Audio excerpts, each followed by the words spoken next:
ineffable? Well, most of it is, I mean, a large chunk of it you can do from a psychological or a neuroscience perspective. So we use psychophysiological equipment, we use EEGs, we use all of the different methods of looking at the body's unconscious, or the mind's unconscious, by looking at a reflection within the body itself. And then the other large chunk of it is in the domain of mind-matter interaction. And so you need some kind of physical system that you're going to measure and a way of seeing how that system changes as a result of intention being focused on the physical system. So that's where all of the engineering and physics comes in. And what were some of the what were the entry points? In other words, when you were given this kind of mandate, obviously you thought to yourself, see now, what am I going to do? How do I? Because things like EEGs and PET scans and all that are kind of common even at that time. But you took it further. How did you break out of the traditional approaches and start off on the direction that you ultimately wound up? Well, the problem wasn't figuring out what to do. It was trying not to do everything all at the same time. Okay. There's a million things you can do. You can test. I mean, really, there's no end to what you can start looking at. But one of the first things that we started looking at was our laboratory analog of distant healing. Ah. And this is another way of thinking of it is it's like telepathy, but it's between bodies. And so what healers do, and we're talking about energy healers, people who do Reiki and Qigong and things like that, they have two claims basically. One is that if they're working with a patient close, like within arm's reach, you can kind of think of that as a bioelectromagnetic effect. The human bodies are basically bags of electrolytes, and there's all kinds of electrical things going on, and the fact that they would interact with each other is not that surprising if you're within around 6 feet. But some kind of subtle electromagnetic effect or something. Yeah, and not even so subtle, but real electrical and magnetic effects. So that's interesting. I mean, it may be pragmatically useful, but we took the next step, which was most healers will also admit, usually at night after a couple of beers, that they don't actually need to be next to the patient. They could be on the other side of the planet. And the results, they say, are about the same. So this dramatically changes our interpretation of how are they interacting with the person if they're so far away, because at that point, when you get 1 over r squared, there's hardly any electromagnetics left, and even magnetic fields, it's just not viable. That's what's going on. So I became interested in seeing if we could measure anything in a patient's body when the healer was strictly isolated by distance and by shielding.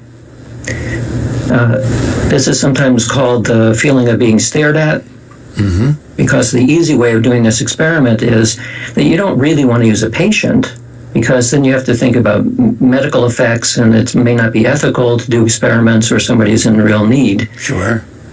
So you simply assign 2 people to participate in the experiment. If they know and love each other, it actually works a little bit better than if they're strangers. And you assign one of them the role of the healer, and the other assign the role of the patient. You wire up the patient to look at as much of the physiology as you're interested in. Could be anything from skin conductance to heart rate to EEG and beyond. And now you point a camera at them, a one-way camera, so that it's going to send a signal out somewhere else. And at the distant location, you have the patient's live video image presented periodically to the person who's playing the role of the healer. And so this is called the feeling of being stared at, but it's over a one-way audio or one-way video link at a far distance. So the patient is then put inside a shielded room. So our particular room is 2,800 pounds of solid steel, double-walled, grounded, and basically about as good a Faraday cage as you can possibly get. So we know that anything impinging on the patient is not going to be electromagnetic in nature, except for very low frequencies. Probably not magnetic fields either, because they're well shielded. And the game is, when the healer sees the live video image of the patient, the healer simply tries to connect mentally.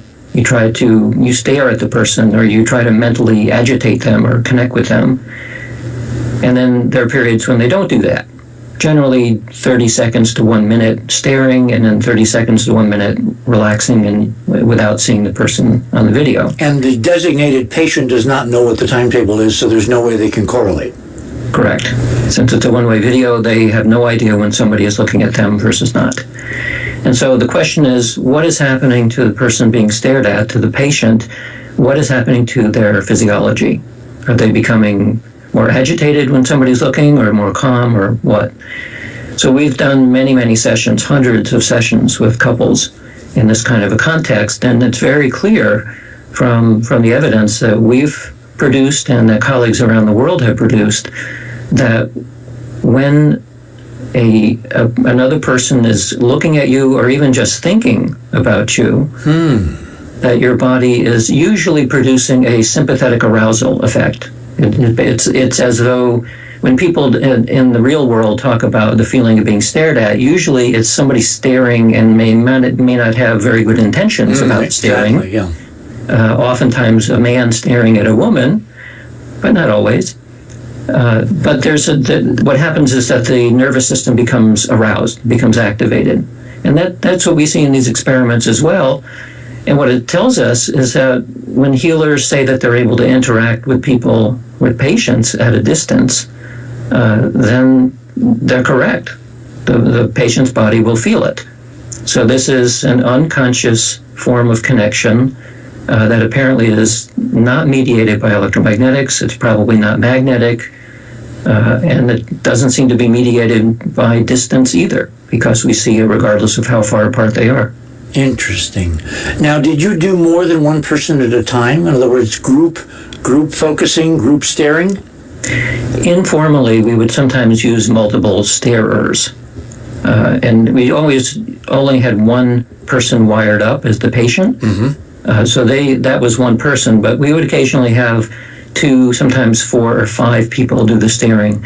And it wasn't clear that you got a linear increase. You'd get an effect, but you didn't get 5 times the effect if you had 5 people. And actually we see this many times in lots of experiments involving some sort of mind-matter interaction, that there is a small increase when there are more people, but it's some kind of a nonlinear relationship that we don't completely understand yet. So you weren't able to quantify how many people gives you what log, increase in total effect? No, because the people involved in the experiment, first of all, human performance varies wildly from 1 minute to the next, even in the same person. And it may be confusing on the part of the receiver of the intention, that if you have multiple intentions and they're all slightly different, you may not respond the same way than if there's one intention. So it muddies the water more than it helps it.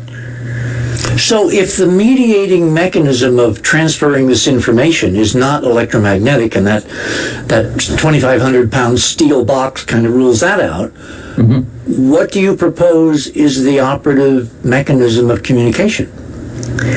Well, that's the question, isn't it? That's why I asked it. Yeah, so from an electrical engineering perspective, we rule out basically everything except for extremely low frequencies.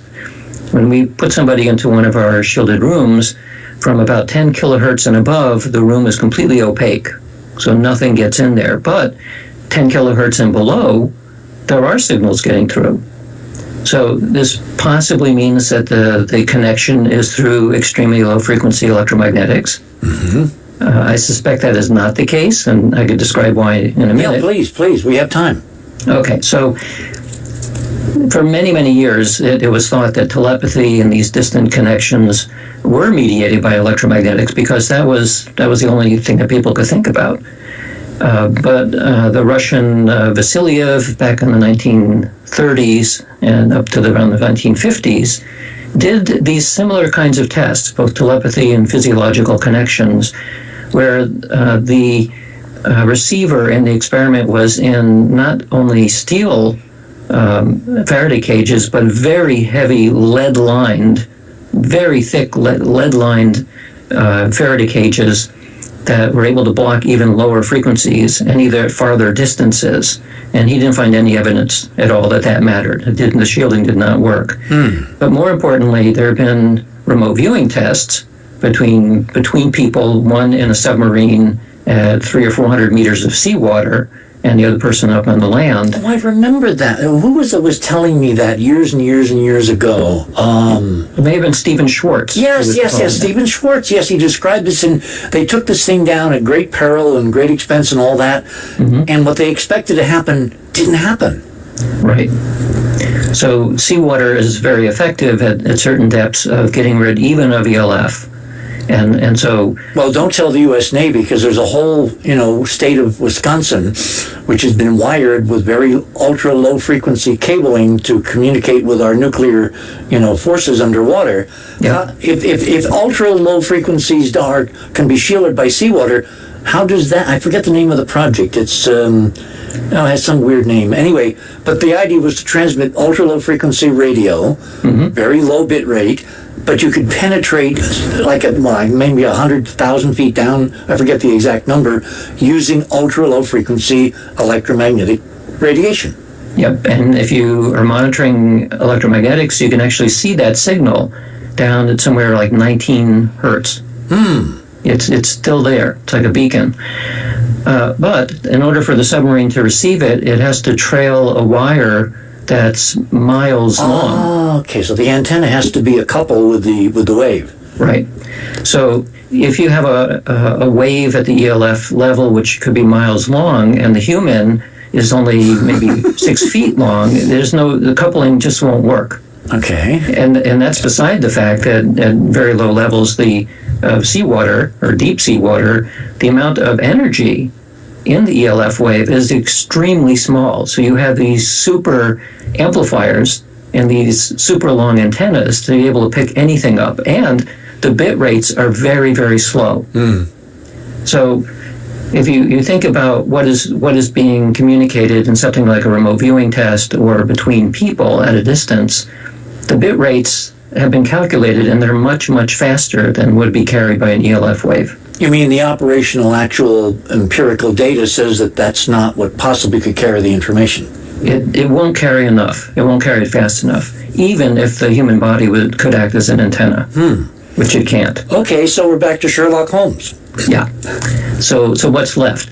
So the only thing that we have left at this point is probably more of a metaphor than a viable theory, and that's quantum entanglement. Because there, if you imagine that people can be entangled in the same way that elementary particles can be entangled, then there is no literal transfer of information. It's more that the two people seem to be different, but they're actually not quite as different as they appear to be. And so the secondary evidence or indirect evidence that something like that may be going on is because when you do experiments with couples, you usually get much better results if they're long-term loving couples than strangers. Which is a form of entanglement in and of itself. Well, exactly. So long-term